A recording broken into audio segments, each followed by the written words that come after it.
Hello my Cancer babies at sa inyo mga cross watchers. So keep in mind, general reading po ito, maaaring mag-resonate, maaaring hindi. Kunin nyo na lang po kung para sa inyo and leave the rest. Maaaring mag-shift ang energies or magkabaliktad ang sitwasyon. Kaya kayo na pong bahala kung saan kayo nakalugar sa reading natin. Okay? So, let's see.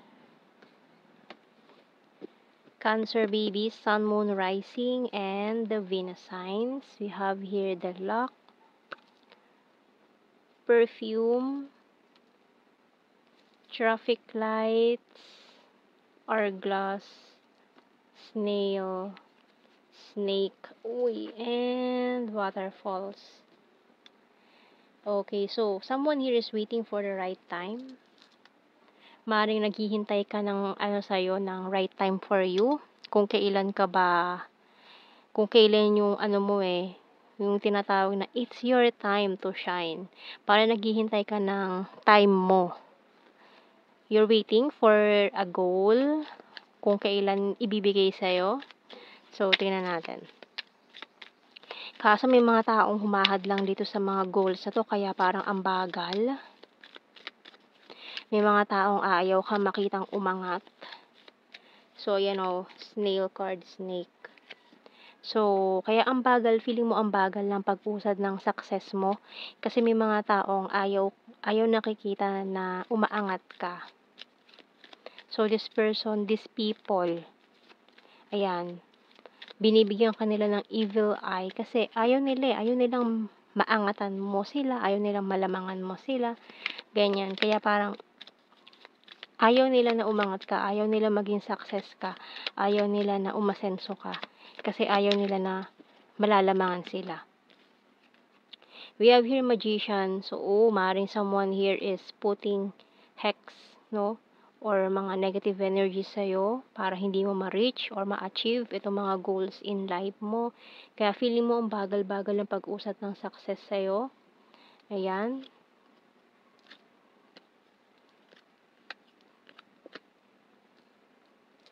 Okay, bottom card, Ace of Swords. Okay. And isa rin sa mga humahadlang sa'yo is someone na namimiss mo in the past. Ayan. Lalo na kung nagsasenti ka palagi ngayon, itong mga sleepless nights mo. Kasi may tao ka pang iniisip from the past na nagiging isa rin sa mga hadlang or kung bakit nagiging unproductive ka. Ayan, kaya minsan parang tinatamad ka gumalaw.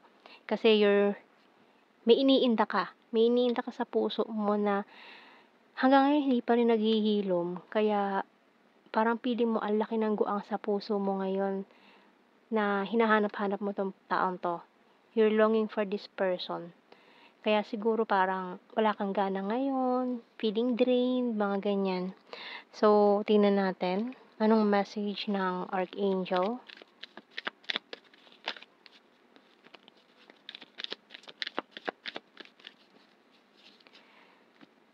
Okay. We have here Compassion by Archangel Zadkiel.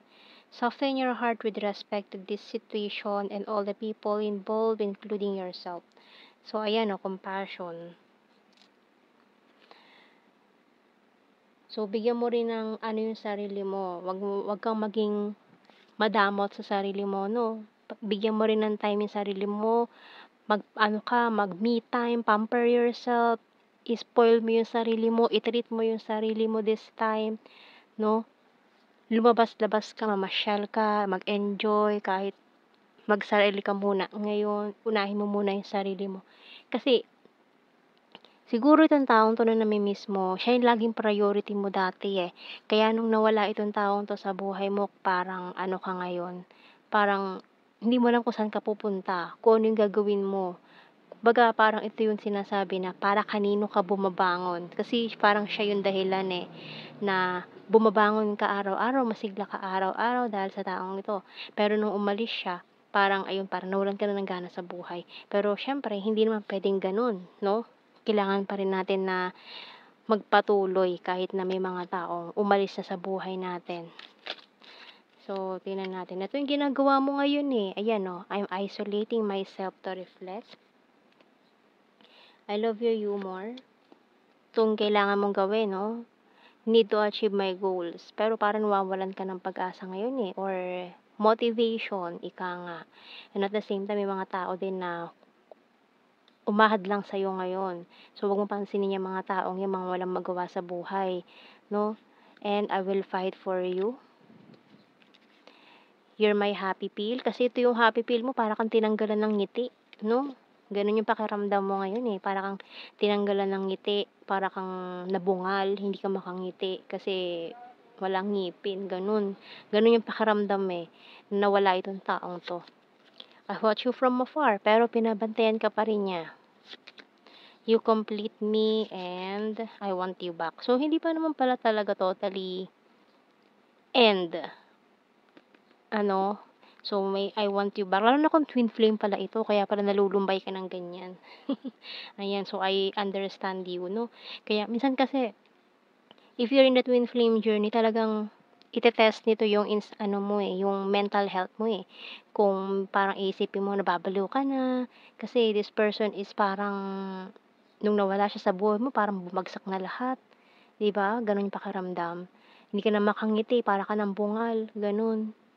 Ganun pakiramdam mo, nalulumbay ka sa araw-araw, parang wala kang motivation, ayaw mong gumalaw, nag-a-isolate ka, ayan. So, itong mga nararanasan mo is valid, lalo na if you're dealing with this twin flame journey, no, hindi ka nababaliw. So, kailangan mo lang talaga i-motivate yung sarili mo this time, bigyan yung sarili mo ng time, no, and tingnan pa natin. Kasi mahirap talaga tong journey na 'to, lalo na kung twin flame journey. Naku, talagang ite-test nito yung insanity mo. Huwag ka lang bibitaw, no? Yan, we have here the timing just wasn't right for us. Kasi yun, kailangan niyo talagang maghiwalay to grow apart. Kasi hindi pa tamang panahon. Naghihintay ng right timing. You are the best thing in my life. Pero tingnan mo naman, parehas kayo nahihirapan eh. No, kahit pa sabihin natin na ikaw yung pinakang the best na nangyari sa buhay nitong taong to, or siya yung the best na nangyari sa buhay mo, kung kailangan yung bumitaw muna sa ngayon, kailangan yung gawin yan. I'm afraid to contact you. Parehas kayo nahihirapan eh. Gusto niyang kausapin ka. Gusto mo kausapin siya. Pero hindi pwede. So, kailangan niyo munang tiisin, no? Ang isa't isa. I feel you leaving me behind. I want to tell you how I feel. You speak to me through music. I know I was a distraction from your pain. I'm so attracted to you. I regret lying to you. So, yung mga sinabi niya sa'yo, mga kasinungalingan yan, ayaw niya sabihin yung totoo. Na reason kung bakit siya umiwas, bakit siya umalis.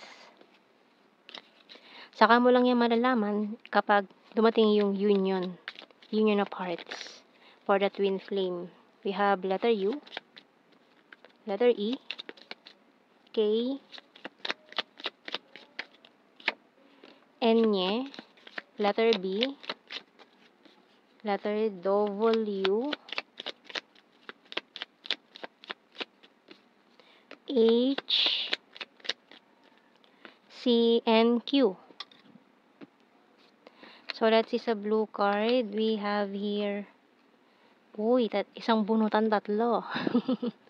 Celebration, separation, and obsession. Shon. Ayan. So, ngayon, na in separation kayo na to, lalo na kung twin flame mo to, ayan. Pero nandito ka sa phase ng obsession sa kanya eh. Kaya parang, ang laki ng guang sa puso mo ngayon, no?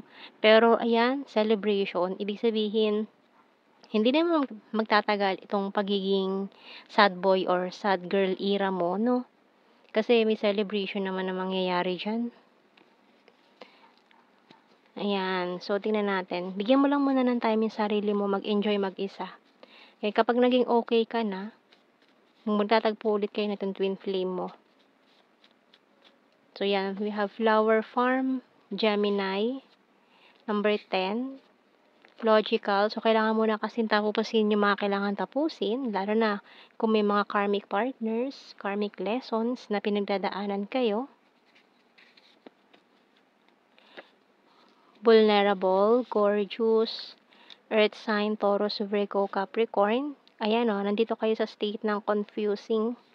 Lake, Capricorn, eye contact. Cup is water sign, Cancer, Scorpio, Pisces, beautiful, and high expectations.